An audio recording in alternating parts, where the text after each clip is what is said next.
Hey guys, welcome back to Razor RC. Today I thought we'd do another review, this time of a radio, and this is the Futaba 3PV, also known as the T3PV. It basically depends on which receiver you get with the radio. There's a telemetry version and a non-telemetry version. So I bought the non-telemetry version. This radio retails for $109 for the non-telemetry receiver and $129 I think for the telemetry receiver. And the only difference really is the receiver. The radio is exactly the same. The telemetry receiver allows you to monitor receiver voltage, and also lets you hook up a sensor for $50 for external battery voltage. So you can monitor those two different things if you get that receiver. So this is a Futaba 3PV. It's kind of their entry-level radio. They've got a cheaper one, the 3PRKA, which is kind of just a simple analog radio without, a display or digital adjustments and that kind of thing. And then they've got a mid-range and a high-end radio, the 4PV and the 4PX. Those, are hundreds of dollars more. So this is kind of like their entry-level radio that you would get. You might have an RTR, came with, really simple radio. You want to upgrade it, have a little more adjustments. Maybe you want to do a little more racing or maybe crawling with four-wheel steering. And so this is kind of the radio you're going to kind of look at in that category, sort of in that $100 range. So those of you that don't know, I actually have a blog where I did a comparison review of this radio, the Sanwa MXV, and the FlySky FSGT3C. And so these three radios were basically kind of, the three of the four most popular radios in its class. There's also the Spectrum DX4C. I didn't get my hands on one of those, but I compared the other three radios and kind of rated them in different categories, and sort of the first, second, third place in each of those different categories. So check out the link below if you want to see the comparison of this radio with with its peers, I guess you would say, in that $100 class. But today we're going to talk about the Futaba here in the radio, or here in the video. Yeah, this is it. Nice little radio.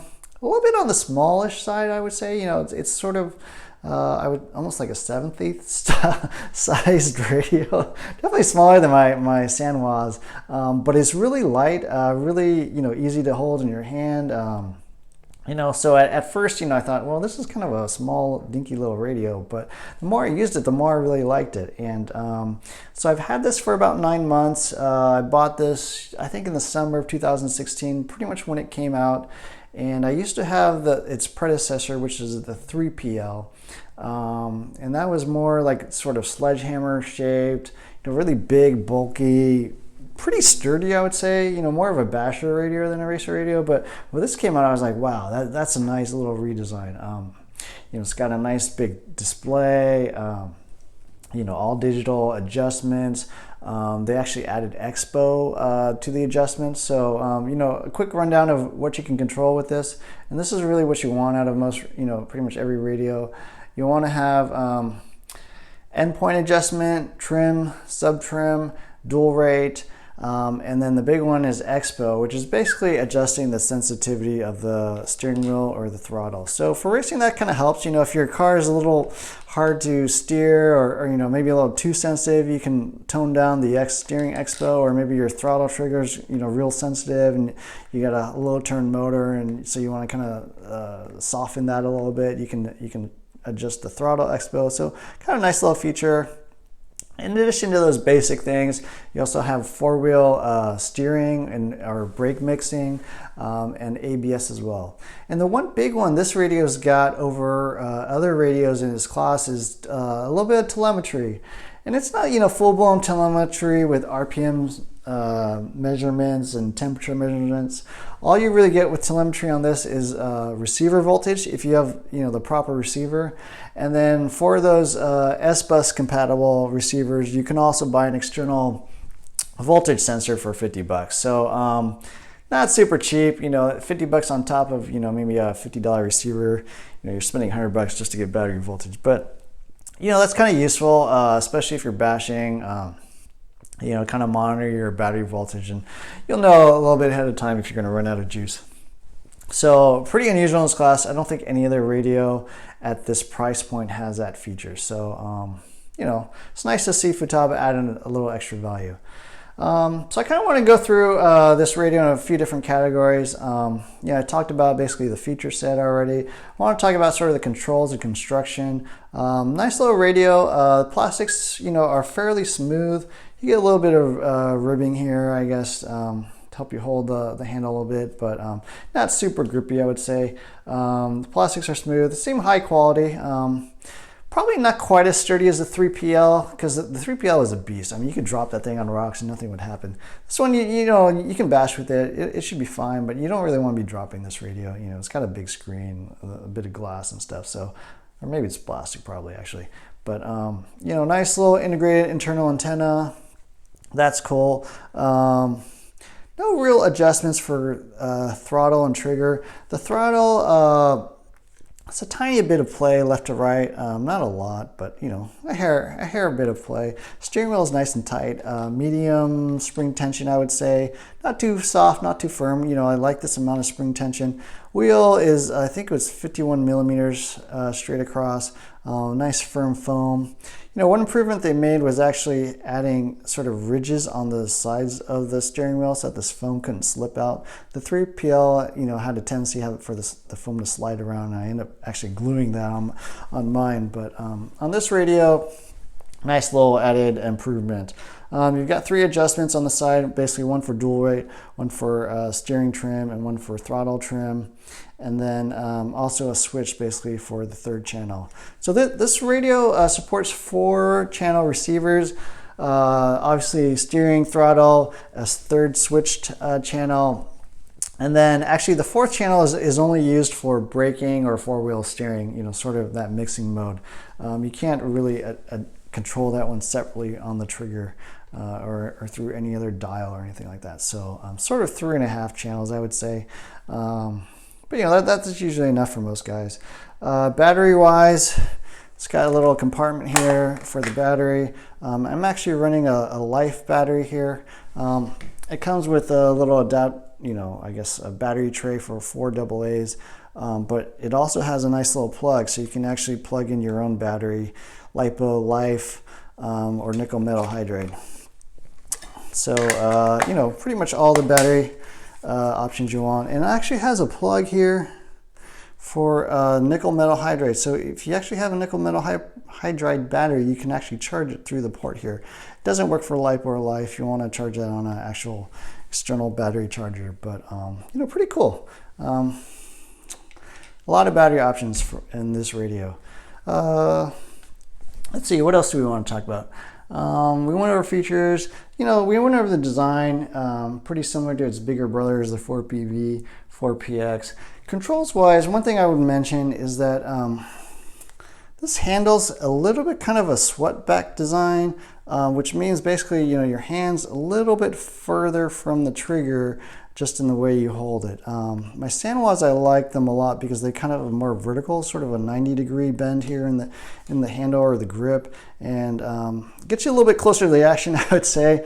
This one, I'm not as big of a fan of the swept back handle, and then the trigger actually, feels a little bit higher up than actually where your hand is kind of sitting down here, but then the trigger is kind of more up here and pivoting, sort of up here. So your finger's kind of feeling like it's kind of reaching for the trigger a little bit. If you have short fingers, maybe not the most comfortable thing. The trigger also kind of hits the underside of this radio back here. So yeah, a little bit annoying when you're braking, your fingers like hitting the radio. Not the best ergonomics wise. Something I wish, they maybe had done a little more testing with or gotten a little more feedback on.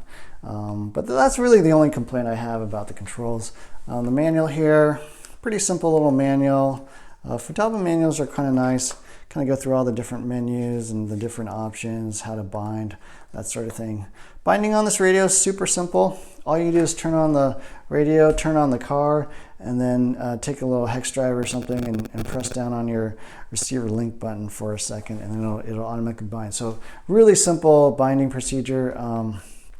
Has 10 model memory, although the one thing I would caution is that the memory is it's not exactly linked or paired with individual receivers. So if you've got two different receivers in two different cars, they're both going to be bound to the same radio. So if you have your car set to the wrong model, it'll still control whatever car you have turned on, even though you might be turned on, set to the wrong setting. So you always have to just make sure you're set to the right model, because the radio is not exactly pairing itself to the receiver. The receiver is just listening for this particular radio. So any car that's listening to this radio is going to be controlled no matter what selection you have. Quick rundown through the menu system. There's actually a lot of different things here. You can see model, system, trim, all that sort of thing.